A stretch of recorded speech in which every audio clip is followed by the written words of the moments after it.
Silent nights recalling you, a souvenir of what it could be.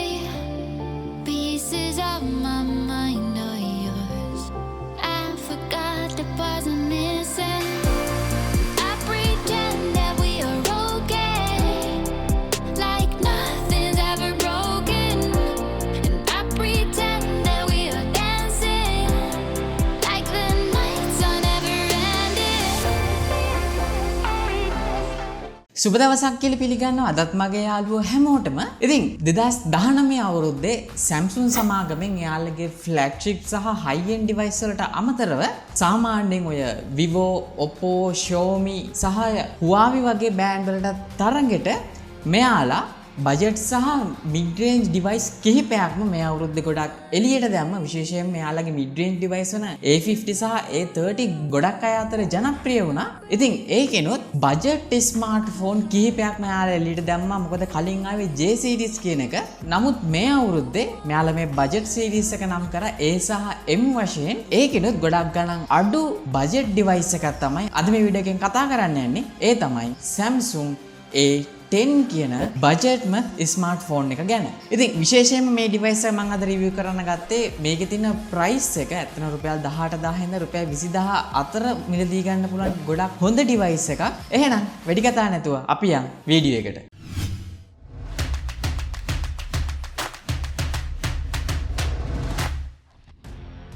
ඉතින් අපි මේ device එක ගැන කතා කරන්න කලින් මුලින්ම අපි මේ ඩිවයිස් එක අන්බොක්ස් කරගෙනමු. ඉතින් මේ විදිහට මම බොක්ස් එකෙන් එළියට ගන්නවා.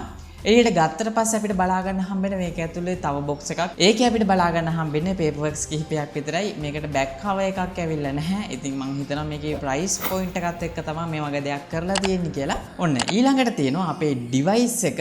මම දැනට මේ ඩිවයිස් එක පැත්තකින් තියාගන්නම්. ඉතින් ඊට පස්සේ අපිට බලා ගන්න හම්බෙන්නේ මේකටම ආපු ඩිෆෝල්ට් charger brick එක. ඇත්තට මේක 5 volt charger brick එකක්. මේකට fast charging support කරන්නේ නැහැ. ඊළඟට තියෙනවා මේකට ආපු micro USB cable එක සහ ඒ වගේම මේකටම ආපු 3.5mm headset එක. ඒ වගේම තමයි box එකේ අඩිය බලා ගන්න පුළුවන් SIM remover tool එක. ඉතින් මොන ඔච්චරයි මේ M10 box එක ඇතුලේ බලා ගන්න හම්බෙන්නේ. දැන් අපි ටිකක් මේකේ ඩිසයින් එක ගැන පොඩ්ඩක් කතා කරලිමු. ඉතින් මේ ඩිවයිස් එක අතට ගත්ත ගමන්ම අපිට බලා ගන්න හම්බෙන්නේ ප්ලාස්ටික් වලින් නිම කරපු ෆෝන් එකක් විදියට. ඉතින් විශේෂයෙන්ම මම හිතන්නේ මේක සම්පූර්ණයෙන්ම ප්ලාස්ටික් වලින් හදලා තියෙන්නේ. මේකේ ප්‍රයිස් එක මේන්ටේන් කරන්න වෙන්න ඕනේ. අපිට මේ ඩිවයිස් එකේ පිටිපස්සේ බලා ගන්න හම්බෙන්නේ සිංගල් කැමරා එකක් එක්ක LED ෆ්ලෑෂ් ලයිට් එක. ඊට පල්ලෙන් Samsung logo එක තියෙනවා. ඔයාලට මතක ඇති ගොඩක් කලින් ආපු ඩිවයිස් වල ස්පීකර් එක ආවේ මේ ඩිවයිස් එකේ පල්ලෙහා කොටස නෙමෙයි මේකේ බෑක් සයිඩ් එකට. ඉතින් මේ ඩිවයිස් එකෙත් අපිට බෑක් සයිඩ් එකේ ස්පීකර් එක බලා ගන්න පුළුවන්. ඉතින් මම නම් සතුටු නැහැ මේ වගේ තැනක ස්පීකර් එක ආපු එක ගැන. මොකද ඉස්සෙල්ලා ආපු ගොඩක් චීප් ස්මාර්ට්ෆෝන් වල තමයි මේ විදියට ස්පීකර් එක බෑක් සයිඩ් එකේ ආවේ. ඊට පල්ලෙහාට આવතින් අපිට බලා ගන්න හම්බෙන්නේ 3.5mm headphone port එක වගේම micro USB port එක සහ noise cancellation mic එක. ඩිවයිස් එකේ දකුණු අත පැත්තේ බලා ගන්න හම්බෙන්නේ වොලියුම් රොකර් සහ පවර් බටන් එක විතරයි. ඒ වගේම තමයි මේ ඩිවයිස් එකේ වම් පැත්තේ බලා ගන්න හම්බෙනවා ඩුවල් SIM tray එකක්. ඇත්තටම ගොඩක් සතුටු වෙන්න පුළුවන්. මේකේ dedicated SD card slot එකක් තියෙනවා. ඒ වගේම ඩිවයිස් එකේ උඩ අපිට බලා ගන්න හම්බෙන්නේ අනිත් මයික්‍රොෆෝන් එක. ඒ වගේම තමයි මේකේ ඩිස්ප්ලේ එක උඩ කොටසට આવතින් අපිට බලා ගන්න පුළුවන් ඉයර්පීස් එක වගේ මේකේ සෙන්සර්ස් ටික. මේකේ ඩිස්ප්ලේ එක ගැන කතා කරොතින් අපිට බලා ගන්න හම්බෙන්නේ අඟල් 6.2ක full HD නැති HD ස්ක්‍රීන් එකක්. ඇත්තට මේක IPS ස්ක්‍රීන් එකක් තියෙන්නේ. ඉතින් මේ වගේ ඩිවයිස් එකක් මෙයාලා ගොඩක් ලස්සන නොච් එක අපිට දීලා තියෙනවා. සහ ඒ නොච් එකේ අපිට බලා ගන්න හම්බෙන්නේ මේකට අදාළ selfie කැමරා එක. මේකේ ඩිස්ප්ලේ එක ගැන ටිකක් වැඩිදුර කතා කරොතින් ඇත්තටම ගොඩක් හොඳ quality එකක් බලා ගන්න හම්බුණා. මට මේකේ දවස් 3ක් වගේ තමයි මම මේ ඩිවයිස් එක පාවිච්චි කරේ. හැබැයි ගොඩක් වෙලාවට ගොඩක් ඉරේලිය තියෙන වෙලාවක මේ ඩිස්ප්ලේ එක පොඩ්ඩක් ඇක්සස් කරන්න අමාරුයි. මේ අනිත් ඩිවයිස් වල තරම් බ්‍රයිට්නස් එකක් මට බලා ගන්න හම්බුන්නේ නැහැ. නමුත් ඕවර්ऑල් ගත්තොත් මේ ප්‍රයිස් පොයින්ට් එකත් එක්ක මේ ඩිස්ප්ලේ එක ගැන සැලකිය යුතු මට්ටමක තියෙනවා. ඒ වගේම තමයි මේකේ චිප්සෙට් එක අපිට බලා ගන්න හම්බෙන්නේ Exynos 7884 කියන චිප්සෙට් එක. අතන මීට කලින් ආපු මෙයාලගේ බජට් ස්මාර්ට්ෆෝන් එකක් වෙන M10 එකට වැඩිය ස්පීඩ් එක අතින් චුට්ටක් ඉදිරියෙන් ඉන්නවා කියලා මේ A10 එකට මට ඔයාලට කියන්න පුළුවන්. ඒ වගේ තමයි මේකේ PUBG වුණත් අපිට කිසි ප්‍රශ්නයක් නැතුව low setting වල දාලා සෙල්ලම් කරන්න පුළුවන්. හැබැයි ප්‍රශ්නයකට තියෙන්නේ PUBG වගේ ගේම් එකක් සෙල්ලම් කරනකොට ඔයාලා ඉන්ටර්නෙට් සහ Wi-Fi on කරගෙන හිටියොත් ඔයාලට එන Facebook එකේ notification, ඒ කියන්නේ විශේෂයෙන්ම Messenger වගේ දෙයක් ආවදී පොඩ්ඩක් ස්ට්‍රක් වෙන්න බලනවා. ඉතින් මම රෙකමන්ඩ් කරනවා මේ ඩිවයිස් එක ඔයාලා ගේම් එකක් වගේ සෙල්ලම් කරනවා නම් ගොඩක් වෙලාවට ඉන්ටර්නෙට් ඕෆ් කරගෙන සෙල්ලම් කරන්න කියලා. මොකද අර වගේ දෙයක් આવතින් ඒ දෙකම ස්ට්‍රක් වෙන්න තියෙන ඉඩකඩ බොහෝ දුරට වැඩි. හැබැයි ඒ දේවල් කොහොම වුණත් මේකට ඇවිල්ලා තියෙන Samsung One UI එක මේ වගේ price point එකකට ගොඩක් වැදගත් කියලා කියනවා. මොකද මේ ඩිවයිස් එකේ තියෙන 2GB RAM එකක්. හැබැයි මේ 2GB RAM එකෙන් වුණත් මේකේ තියෙන Exynos chipset එකත් එක්ක මේ One UI කියන එක ගොඩක් හොඳට ස්මූත්ලි වැඩ කරන විදිහට මෙයාලා හදලා තියෙනවා වගේම මේකේ run වෙන්නේ Android 9.5 කියන version එක. ඉතින් ඒකත් Android එකේ තියෙන latest version එකක්. ඒ වගේම තමයි මේක අපිට බලා ගන්න හම්බ වෙනවා milliampere 3400ක බැටරි එකක්. හැබැයි මේක ෆාස්ට් චාර්ජින් සපෝට් කරන්නේ නැහැ. නෝමලි විදියට මේක charge කරන්න ගත්තොත් පැය 2යි විනාඩි 45ක් හෝ පැය 3ක් අතර තුල ඔයාලට මේක 100%ක් charge කරගන්න පුළුවන් වෙනවා.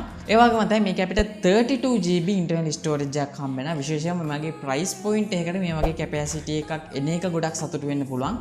හැබැයි ඒකත් ඔයාලට මදි නම් මේකේ තියෙන dedicated SD card slot එක කරා ඔයාලට මේකේ capacity එක වැඩි කරගන්න පුළුවන් හැකියාවත් මේ device එකටත් ලබා දීලා තිනවා dual sim එකක් පාවිච්චි කරන අතරතුරම. තව දෙයක් තියෙනවා මේ වගේ price point එකට ආපු වෙන smartphone company වල අපිට බලා ගන්න හම්බ වෙන fingerprint sensor එකක්. හැබැයි මේකේ තියෙන අඩුපාඩුවකට දකින්නේ මේකේ fingerprint sensor එකක් ඇවිල්ලා නැහැ. හැබැයි මේකේ pattern lock එකක් සහ password එකක් හෝ පාවිච්චි කරලා ඒ වගේම ඔයාලගේ face unlock පහසුකම තියෙනවා මේ device එකේ. ඒ තියෙන security option තුනම පාවිච්චි කරලා ඔයාලට මේ device එක lock කරගන්න පුළුවන් වගේම unlock කරගන්නත් පුළුවන් වෙනවා. හැබැයි face unlock එක හිතපු තරම් හොඳ මට්ටමේ තිබුණේ නැහැ. නමුත් ගොඩක් වෙලාවට හොඳ light condition එකක් යටතේ අපිට මේ device එක එකපාරෙන් unlock කරගන්න පුළුවන්. ඉතින් දැන් අපි බලමු මේකේ තියෙන කැමරා එක ගැන.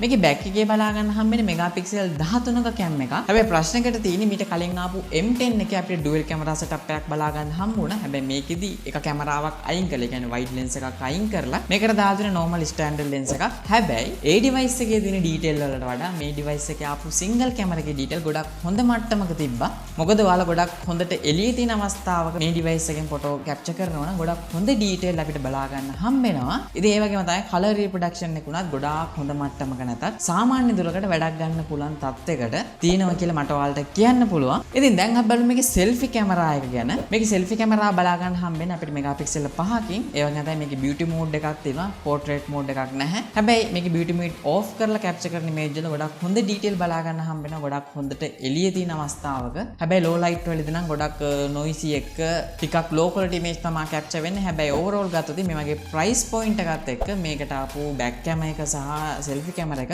ගොඩක් හොඳ මට්ටමක perform කරනවා කියලා ඔයාලට මට කියන්න පුළුවන්. ඉතින් ඔන්න ඔය දේවල් තමයි මට මේ පාවිච්චි කරපු දවස් 3 ඇතුළත මේ A10 කියන device එකේ බලා ගන්න හම්බෙච්ච දේවල්. ඉතින් ඔයාලටත් මොනවා හරි මේ device එක ගැන ප්‍රශ්න තියෙනවා නම් ඔයාලා බලන්න පළල හැදෙන comment section එකේ දාන්න අනිවාර්යයෙන් මේකට reply කරනවා. ඒ වගේම තමයි මේ වීඩියෝ එක වැදගත් වෙයි කියලා හිතනවා නම් ඔයාලට පුළුවන් මේක ඔයාලගේ Facebook එකේ හෝ social media වල share කරගන්න. ඒ වගේම ඔයා මගේ YouTube channel එකට තාම අලුත් කෙනෙක් නම් ඔයාලට පුළුවන් දැම්ම පළල හැදෙන රතු පාට subscribe button එක press කරලා subscribe වෙන්න වගේම ඊට හැබැයි තියෙන bell icon එක press කරොත් තමයි මේ වගේ දාන හැම වීඩියෝ එකක්ම හැමෝටම කලින් ඔයාලට බලා ගන්න පුළුවන් වෙන්නේ. එහෙනම් මේ වගේම වීඩියෝ එකකින් හමු වෙනකම් හැමෝටම සුබ දවසක්.